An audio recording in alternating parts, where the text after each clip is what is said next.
What is a quadratic function? When we say quadratic function, it is a second-degree polynomial represented as f of x is equal to ax² plus bx plus c, or sometimes it is written in the form y is equal to ax² plus bx plus c, where the value of your a, b, and c are real numbers and the value of your a cannot be equal to 0. Now, we have two forms of our quadratic function. We have the general form and we also have the standard form. So, the general form is written in this way. So, you have y is equal to ax² plus bx plus c, or f of x is equal to ax² plus bx plus c. So, if you encounter polynomials or quadratic functions of this form, then that is written in general form.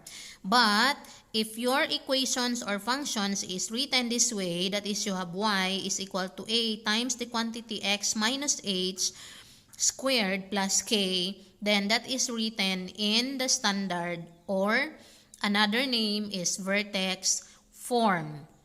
But the general form can be transformed into standard form or vertex form, or sometimes from the standard or vertex form, it can also be transformed into general form.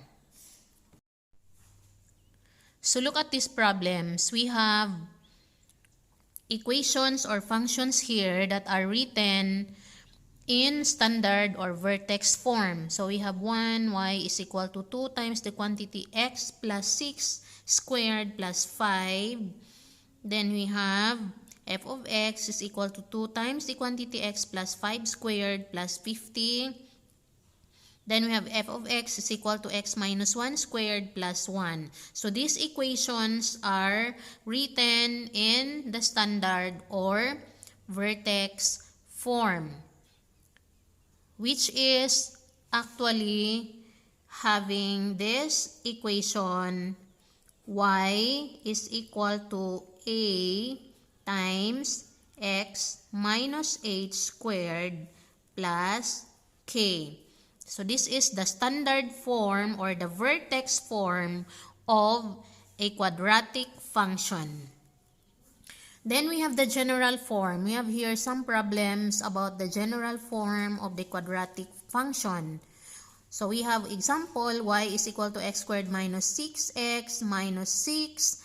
Then we have y is equal to 2x squared plus 6x plus 5. Y is equal to x squared plus 4x plus 3, which is actually written in general form, where we have this form or function which is written as ax squared plus bx plus c.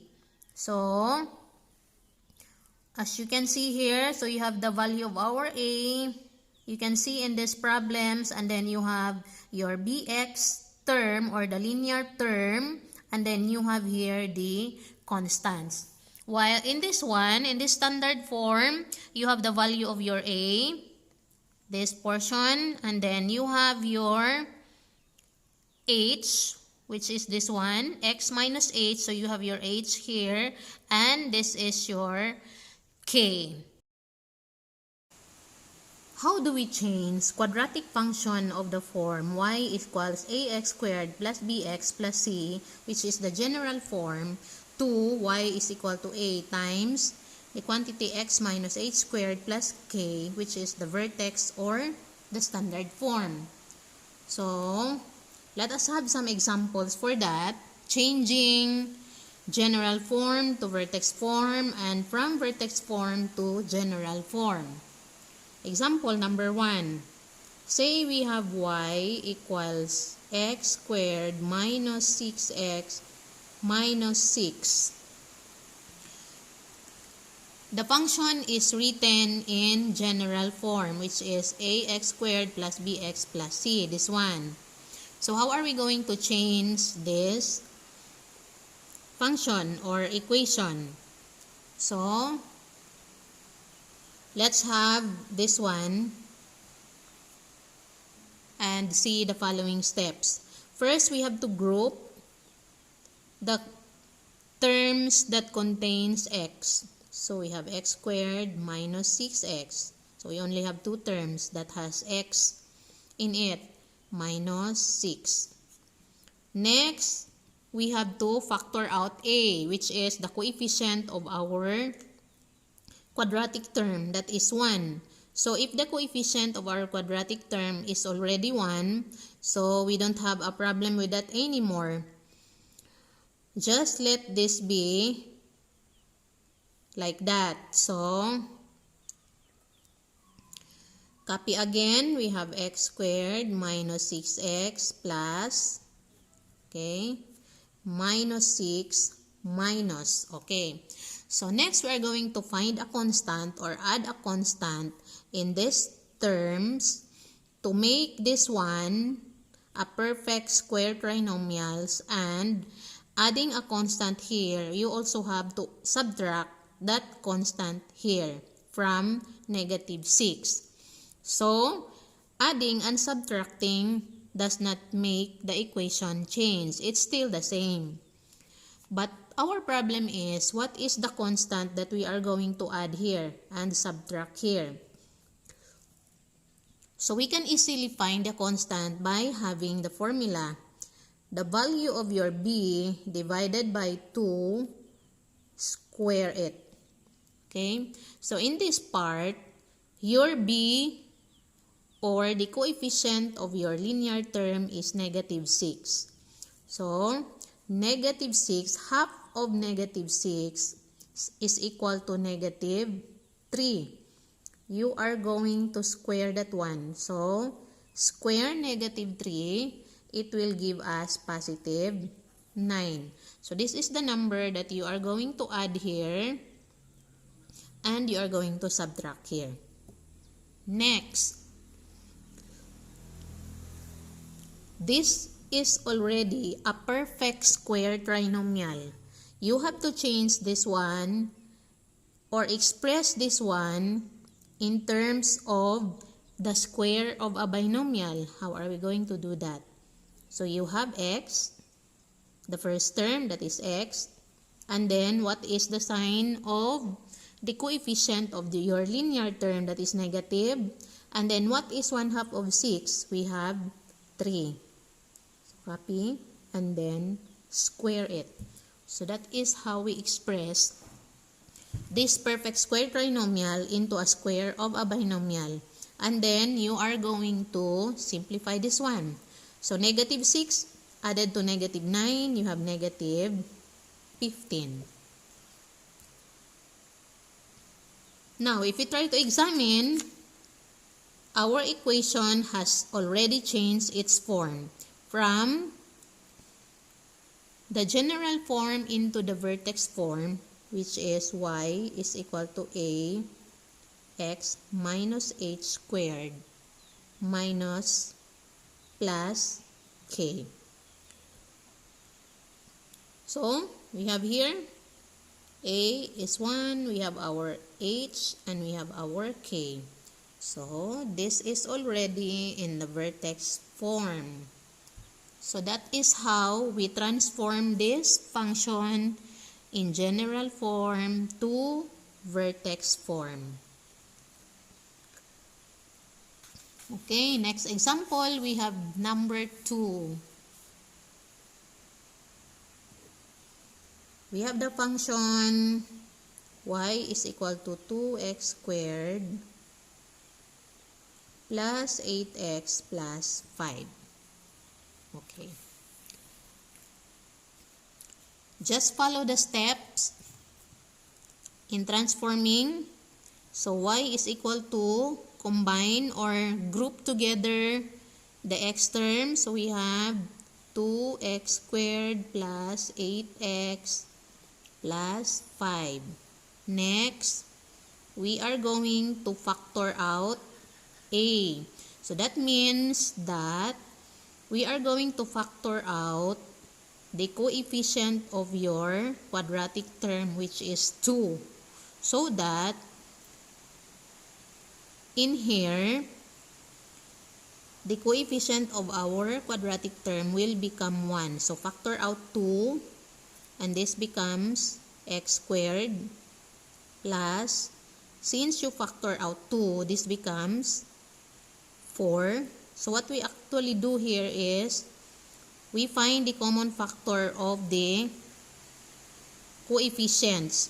The coefficient only. We are concerned here with the coefficients and not the x term. So, common factor of 2 and 8, so that you can factor out 2. So, you have 2 divided by 2 is 1. So, that becomes 1 already. And then 8 divided by 2, this becomes 4. So, that is 4x. Because if you are going to multiply that again, 2 times x squared, it becomes 2x squared. And then you multiply that 1, you have 8x. And then, continue, plus 5. Next, y is equal to 2 times, what shall we do with this one? We are going to make this one a perfect square trinomial. Plus 4x plus, we are going to add a constant here, plus 5 minus, okay. So we have, what are we going to add in this part? 1/2 of 4, 4 over 2 squared. So you have 4 divided by 2 is 2, and then you are going to square that one, it will give us 4. So this is the number that we are going to add here to make this expression a perfect square trinomials. And we are going to subtract here.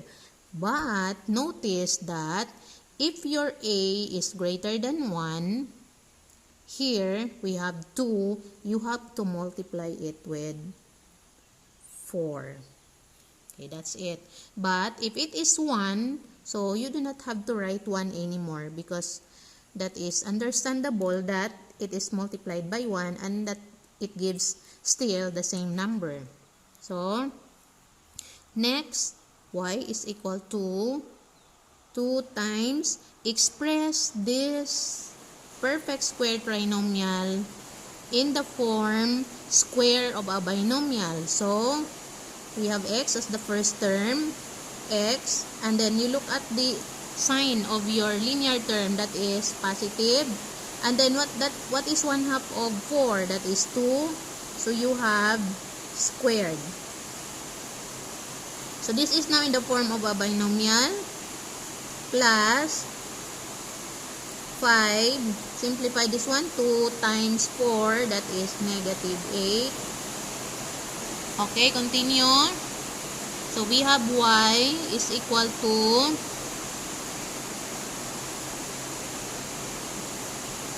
2 times x plus 2 squared. Simplify 5 minus 8, that gives us -3. Okay? So this expression is already in the form y is equal to 8 times x minus 8 squared minus 3. So, as easy as that.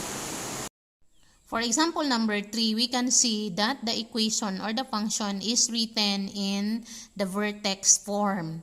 So, what we will do here is we are going to transform this function in vertex form to general form. So, try to see the following steps that we have to do with this one to transform this into general form. So, we have to copy this one first, and then what you have to do is you simplify first this. This is a square of a binomial, so multiply this binomial by itself 2 times. So, you still remember your FOIL method, you can use that one. So, we have x plus 6 times x plus 6. Then, okay, you have your FOIL. And then, first term, multiply the first term. You have x squared. X times x is x squared.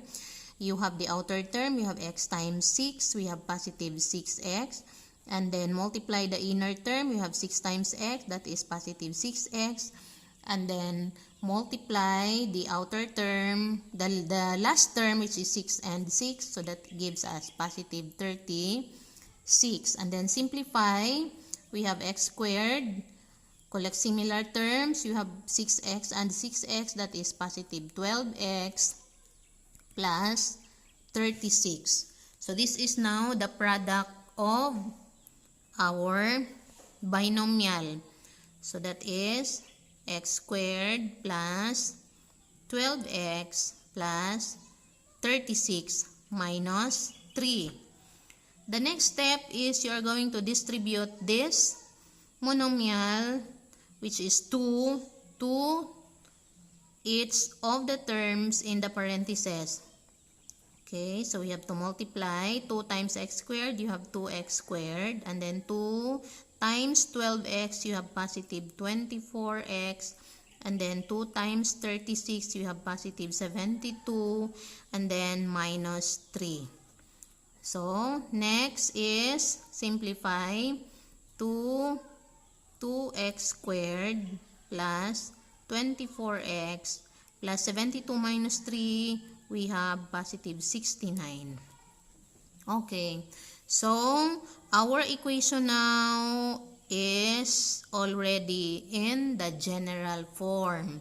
Y equals ax squared plus bx plus c, which is that one. So, it is very easy to transform quadratic equation or quadratic function from the vertex form to the general form. Okay, example number 4, you have y is equal to negative 4 times the quantity x minus 5 squared plus 7. This is written in the vertex form. Let us transform this into general form. So, y is equal to negative 4, copy, and then simplify this one. So, you have x minus 5 times x minus 5. So, by FOIL method, we have x squared minus 5x minus 5x and then plus 25. So, you have x squared minus 10x plus 25. So, that is our product. You have x squared minus 10x plus 25 plus 7. Next, you have to distribute negative 4 to each of the terms. You have to multiply. So, negative 4 times x squared, negative 4x squared. Negative 4 times negative 10x, that is positive 40x. And then negative 4 times positive 25, that is negative 100. And then copy, positive 7. So, you have y is equal to, simplify, negative 4x squared plus 40x, negative 100 plus 7, that is negative 93. So, this is now our equation in general form. Y is equal to ax squared plus bx plus c. So, your a is negative 4, your b is positive 40, your c is negative 93. So, this is very easy. You can easily transform quadratic equation from the general form into vertex form and vertex form to general form. So, I hope that everyone learned something from this video. Thank you for watching and until our next video.